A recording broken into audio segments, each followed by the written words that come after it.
ова издание. ВМРО ДПМН бара пописот да биде во 2021-та, а не следната година. Заев не попушта.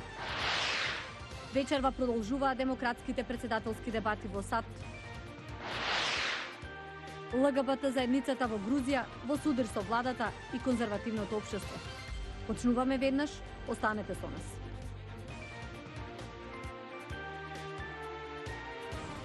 Поздрав од Вашингтон. Ова е ТВ журналот Ньюсфлеш на гласот на Америка на македонски и јас сум Милена Ѓоргиевска. Вечерва и утре продолжуваат демократските председателски дебати во САД. Повеќе за очекувањата од кандидатите ќе слушнете подолу во вестите. А на почеток за пукањето во Калифорнија при кое беа убиени 3 лица. Стотици луѓе вчера палеа свеќи во сеќавање на жртвите при пукањето во градот Гилрој, Калифорнија, при кое беа убиени 3 лица, меѓу кои 6-годишно дете. Нападот го изврши 19-годишно лице, кое со автоматско оружје пукаше кон собраните лица на фестивалот. Осомничениот за нападот беше застрелан и убиен од полицијата кусо по пукањето.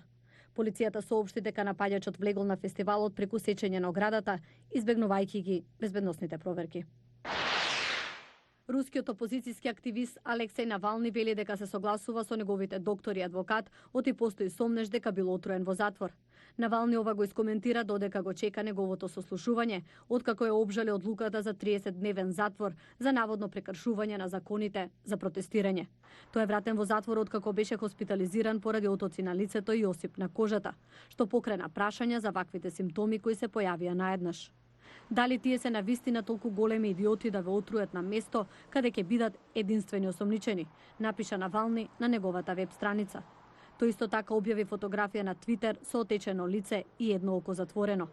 Навални во средата беше осуден на 30 дена затвор поради повикување на неодобрен митинг во саботата во Москва. За време на протестот, како што објави независна наблюдувачка група, биле приведени повеќе од 1300 лица. Најмалку 57 затвореници загинаа во инциденти кои се случија во затвор во северниот дел на Бразил. Директорот на затворот кажа дека членови на една банда запалиле келија во која имало затвореници од ривалска банда. Од видеата прикажани на локалните медиуми, може да се види дека огнот се проширил надвор од затворот. Властите соопштија дека 16 од загинатите затвореници биле обезглавени. ВМРО ДПМН бара пописот да биде во 2021-та, а не следната година. Заев вели дека нема одлагање. Професорите пак порачуваат партиите да остават ова важно прашање да се реши без проблем. Мики Трајковски разговараше со дел од нив. Политиката и политичките партии да ги тргнат рацете од пописот и да остават ова многу важно техничко прашање за државата да се спроведе без проблем. Ова е пораката на правни експерти, откако двете најголеми партии СДСМ и ВМРО ДПМН не може да се усогласат околу предлог законот за попис на населението кој треба да се одржи наредната година. Професорката Беса Рифи вели дека е крајно време да се организира вистински одговорен процес според сите европски стандарди. Професорот Борче Давидковски пак дека во спротивно западноевропските фактори ќе дадат сериозни забелешки.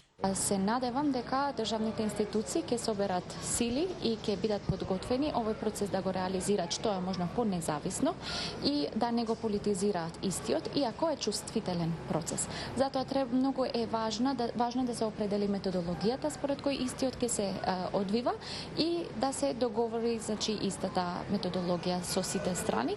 Ова е срамота за техничко прашање, за да попишете луѓе, имоти и све, кај што нормално секоја демократска држава на 10 години го прави, ние од тоа правиме политички проблем.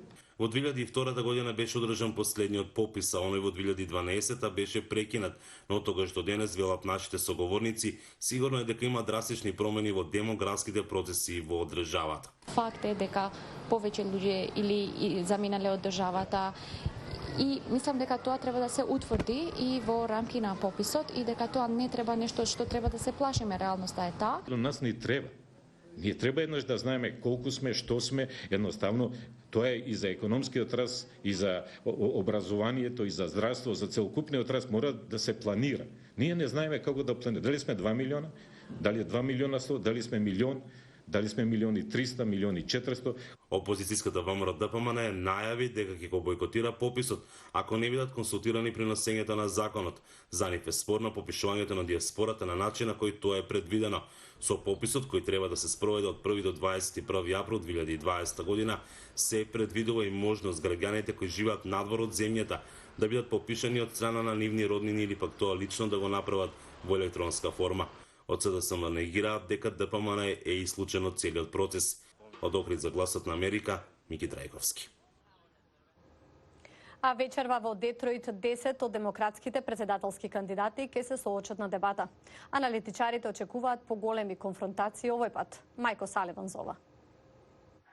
Со јасно водство, но кое полека почнува да се намалува, поранешниот подпредседател на САД Џо Бајден заедно со некои од другите кандидати минатата недела ги посетија групите за заштита на правата на афроамериканската заедница. Во медиумите се уште доминираат коментари на председателот Трамп, насочени кон 4 конгресменки, зашто пак демократите го нарекоа расист.